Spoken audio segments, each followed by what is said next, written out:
কোন অবস্থাতে নামাজ ত্যাগ ইসলামে অ্যালাউড না।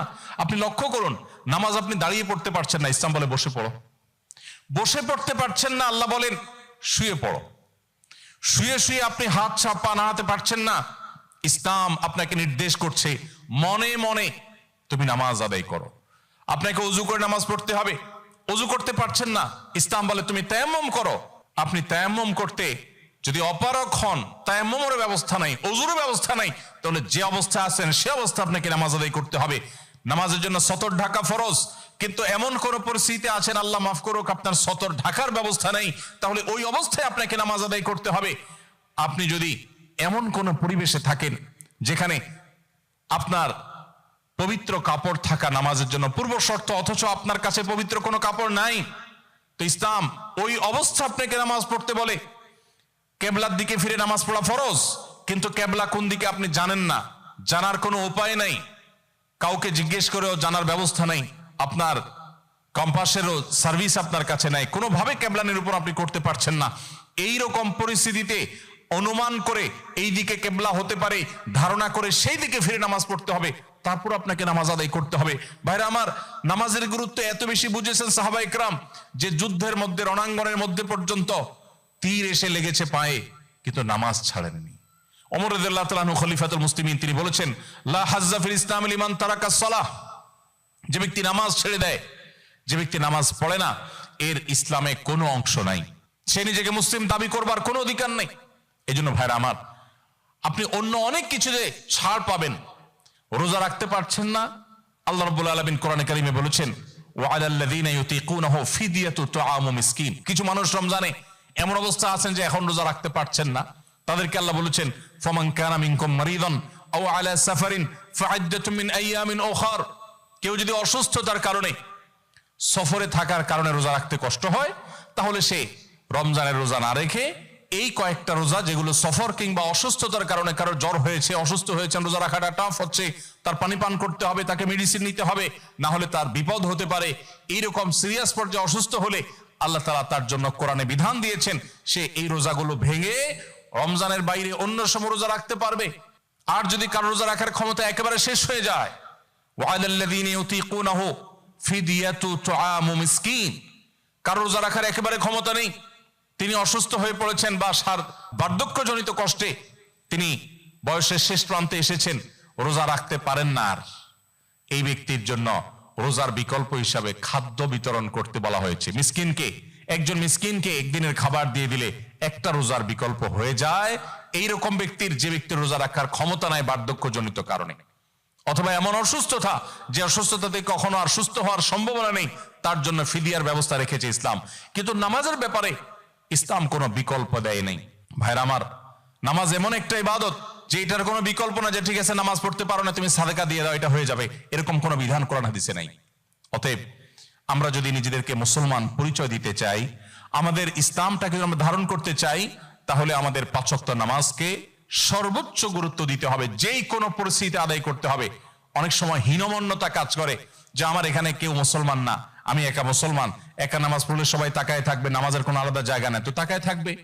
তাতে আমার যদি একটু হেজিটেশন হয়, আমি যদি একটু অস্বস্তিতে পড়ি, আমি যদি একটু লজ্জাস্কর পরিস্থিতিতে পড়ি, তারপরেও সেটাকে আমার মেনে নেওয়াটা আমার ইমানের দাবি। আমি জান্নাতটা আল্লাহর কাছে কোন মুখে চাইবো?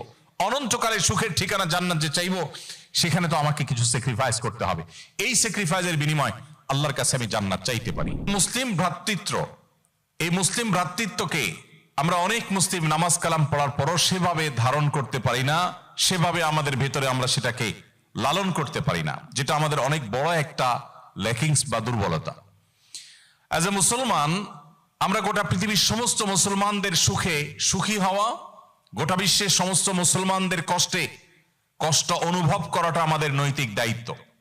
দুর্ভাগ্য আমাদের, গোটা বিশ্বের অন্য ভাষাভাষী মুসলিম তো পরের কথা, আমার স্বদেশী, আমার ভাষার যে সমস্ত মুসলিমেরা আছেন, তাদেরকে পর্যন্ত অনেক সময় আমরা আপন করতে পারি না, বা তাদেরকে ভাই হিসাবে আমরা ট্রিট বা জ্ঞান করতে পারি না। যে হাদিসটা আমি পাঠ করেছি, সে হাদিসে এই ইসলামী বা মুসলিম ভ্রাতৃত্বকে আরো বড় আকারে, বড় অ্যাঙ্গেলে দেখানো হয়েছে। নবী করিম সাল্লাল্লাহু আলাইহি সাল্লাম থেকে সে হাদিসটি বর্ণনা করেছেন ইমাম মুসলিম রাহিমাহুল্লাহ, যেটা বর্ণনাকারী সাহাবী ছিলেন নোমান ইবনে বাশির রাদিয়াল্লাহু তাআলা আনহু তিনি বলেন, নবী করিম সাল্লাল্লাহু আলাইহি ওয়াসাল্লাম ইরশাদ করেছেন, মাসালুল মুমিনিনা ফি তাওয়াদ্দিহিম ওয়া তারাহুমিহিম ওয়া তাআতুফিহিম মাসালুল জাসাদ। অর্থাৎ গোটা পৃথিবীর সমস্ত ঈমানদারদের পরস্পরের মধ্যে দৃষ্টান্ত হলো একে অন্যের প্রতি মায়া, মমতা, সহমর্মিতা, আন্তরিকতা, দয়া, অনুগ্রহ করা। এগুলোর ক্ষেত্রে গোটা বিশ্বের সমস্ত মুসলমানরা একটা দেহের মতো, একটা শরীরের মতো। ইদাশতাকা মিনহু উযওয়ান তাদাআ লাহু সাইরুল জাসাদি বিল সাহরি ওয়াল হুম্মা। একটা শরীর বা একটা দেহের যেরকম কোন একটা অঙ্গ যদি অসুস্থ হয় তাহলে পুরো শরীর সেটাকে অনুভব করে। কারোর যদি পায়ে আঘাতপ্রাপ্ত হন পুরো শরীর জ্বর হয়ে যায়, পুরো শরীরে জ্বর এসে যায়। কারোর যদি হাত ভেঙে যায় গোটা শরীর কষ্ট অনুভব করে।